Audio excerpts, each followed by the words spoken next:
Hello, thank you for joining me. Welcome to Paradise.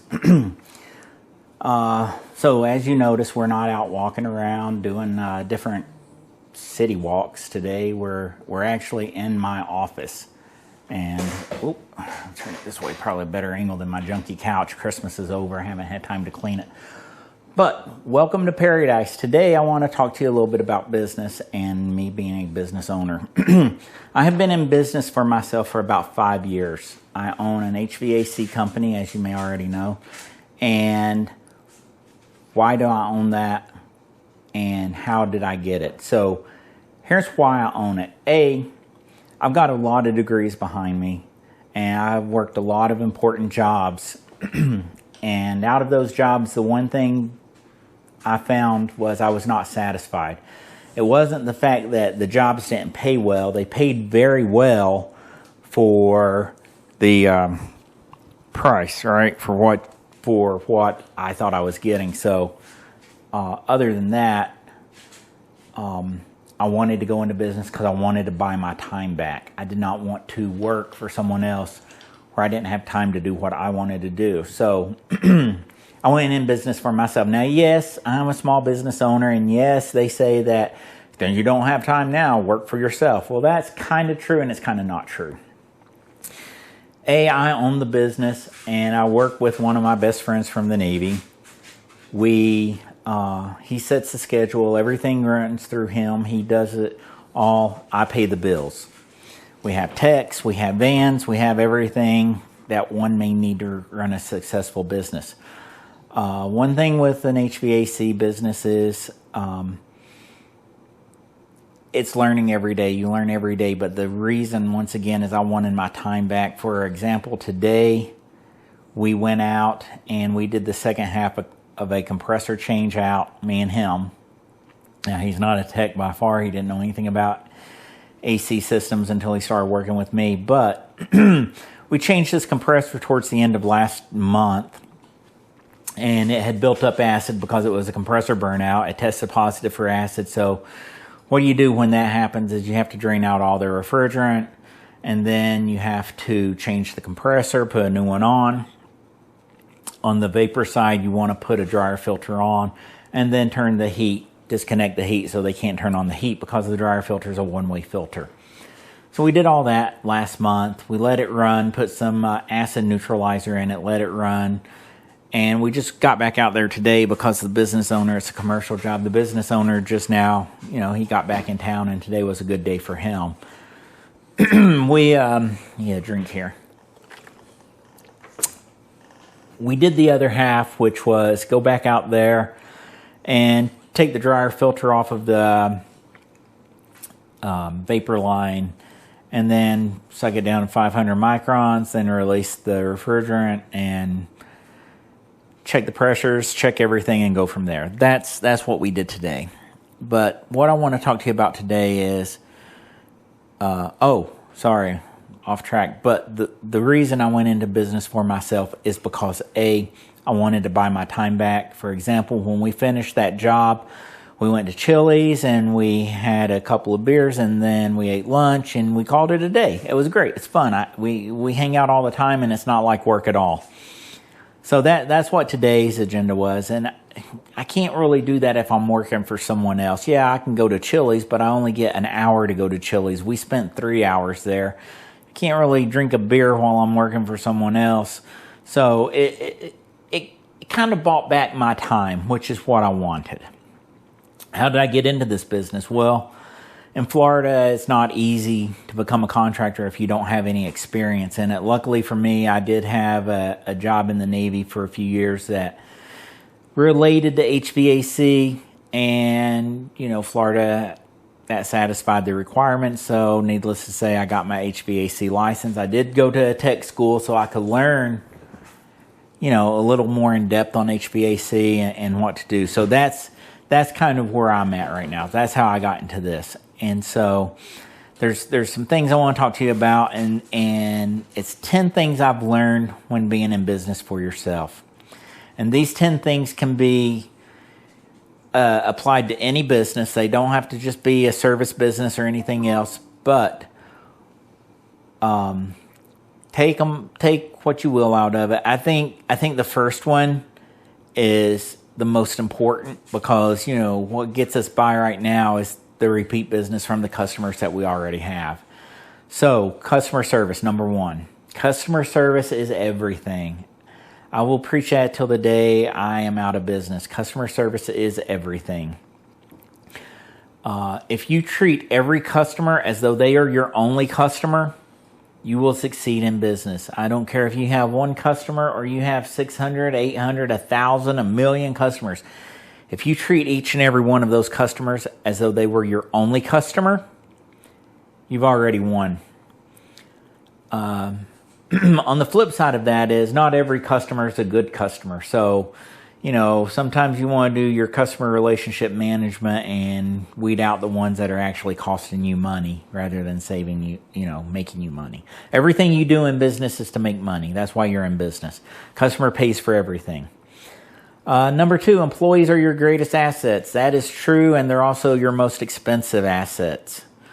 So with that, note that the employees are going to cost you a lot of money, but the goal is to make a lot more money than what they're costing you.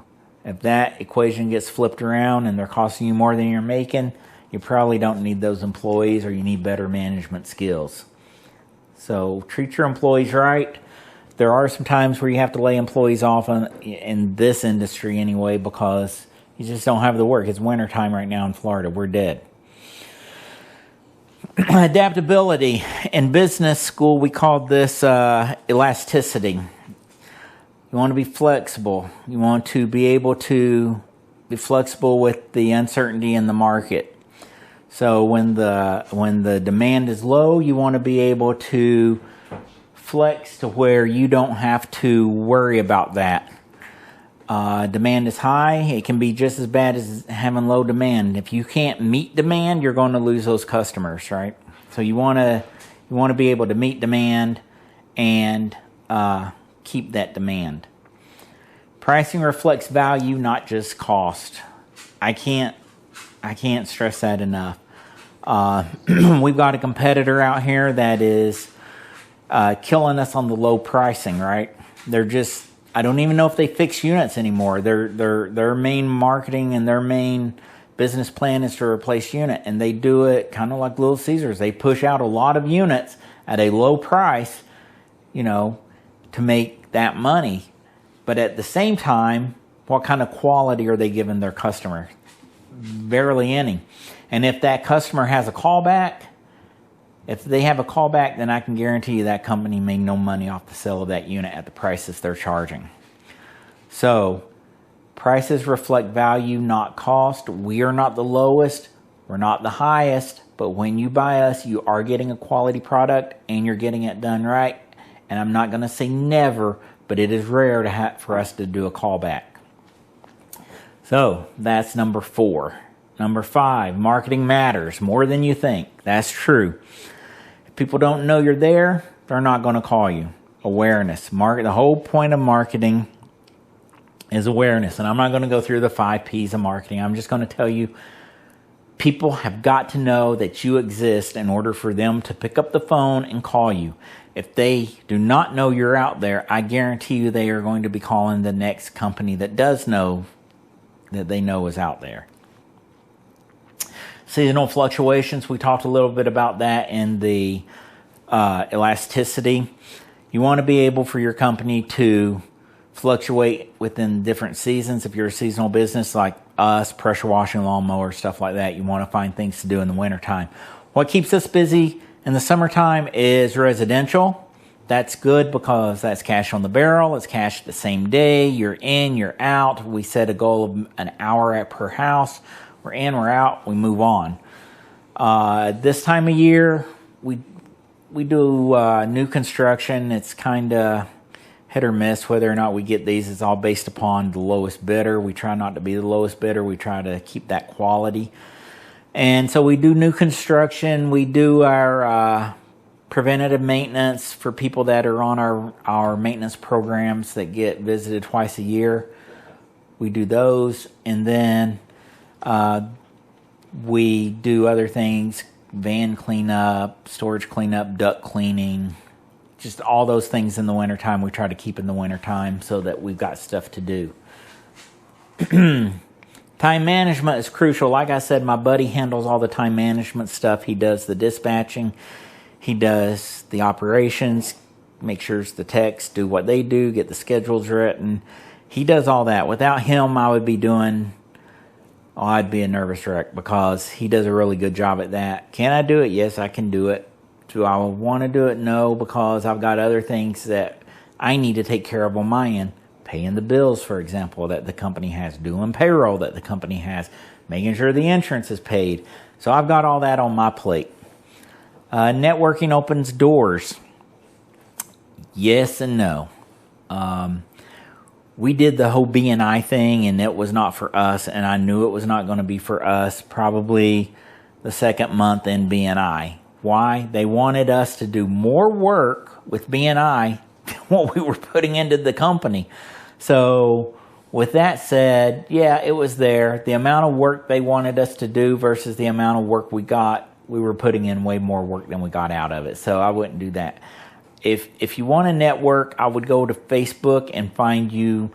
We're in Clay County, Florida. There's a Clay County small business group on Facebook. I joined it. They do networking events every so often, and it's free. There's no membership fees. So be wary of networking groups that want to charge you a membership fee. If they want to charge a fee for a luncheon, that's great because somebody's got to pay for that lunch. But if they want to charge you an annual due, I would kind of think twice on that. Quality over quantity. There's a company here, I may have talked about them earlier, that's putting out a lot of quantity at very low prices, but there's no quality. So like I said, if that company gets a call back, their profit's already gone. So they did that for free.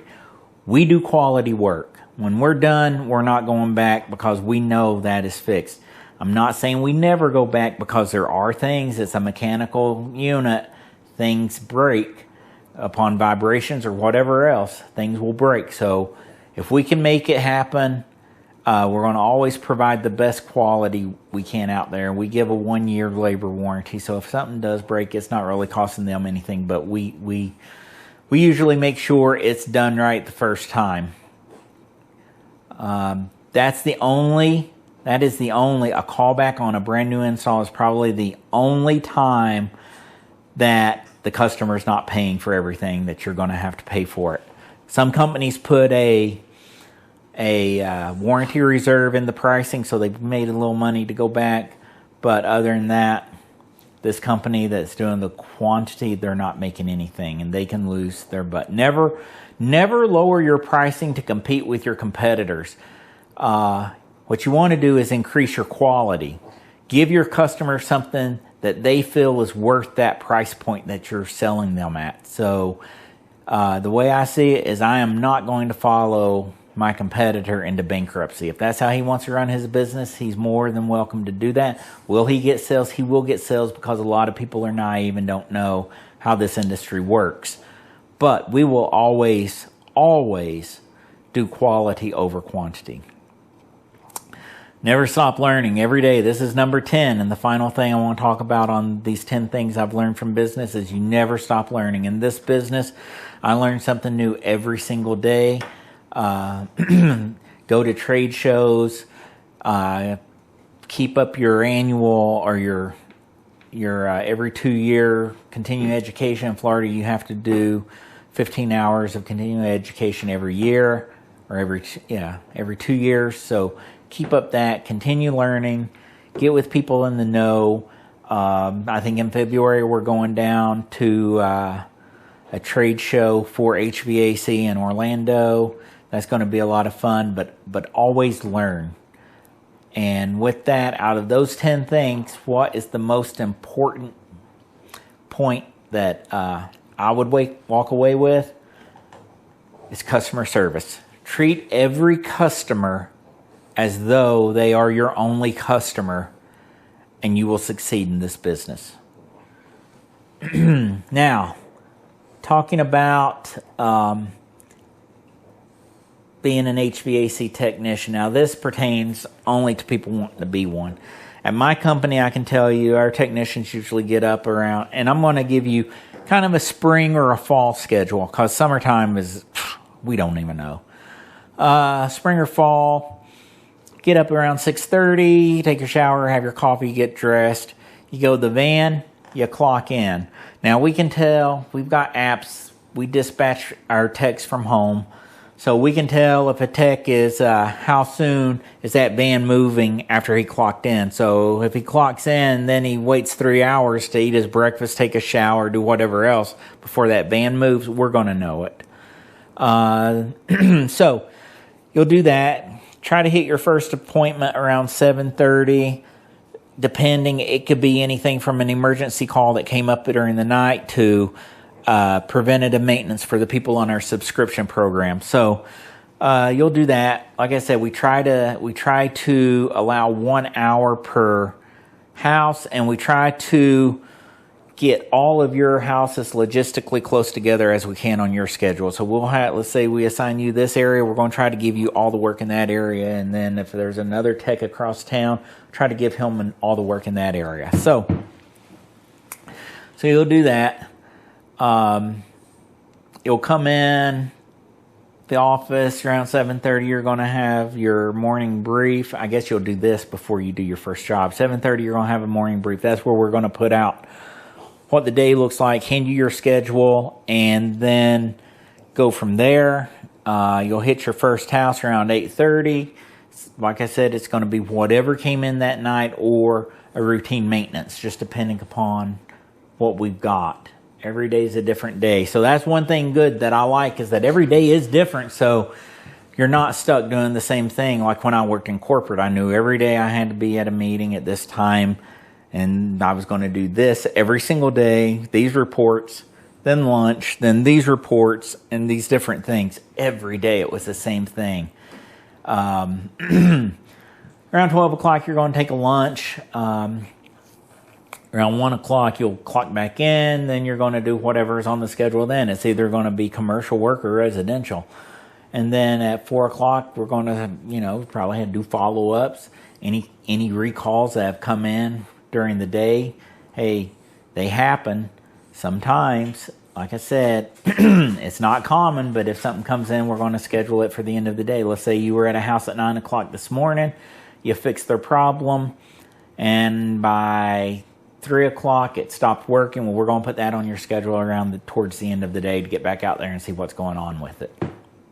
Then after 4 o'clock, after your follow-ups, you're going to start wrapping up around 5:30, getting your stuff together, your tools together, cleaning the van, coming back to the office to replace any parts that you may have used while you were out for the day, restocking your van, and then clocking out, taking that van home and starting again the next day. So you'll be home around 6 o'clock. And like I said, this is a fall and spring schedule, because in the summertime we don't know, right? Summertime we may not even get our first call till 11 or 12 o'clock in the afternoon when it heats up, and then it may be nonstop all the way till 10 o'clock at night. So summertime's always up in the air, always fun to see what comes up in the summertime. So those are 10 things I learned in business and a day in the life of an HVAC technician. This is not for everyone. It was for me because I'm very good mechanically with my hands, and I enjoy meeting people. I enjoy being in the van. I enjoy riding, hanging out with my friend all day long, and going getting beer around when we're done, knocking off, grabbing a beer and eating dinner or lunch or whatever, then heading to the house. So these are the reasons I did it. If you do own your own business, then stay disciplined, stay focused. But remember, you run your business. Don't let your business run you. And with that, it's been great. Thanks for coming to my vlog. Thanks for coming to Paradise. This concludes our vlog for the day. Thank you.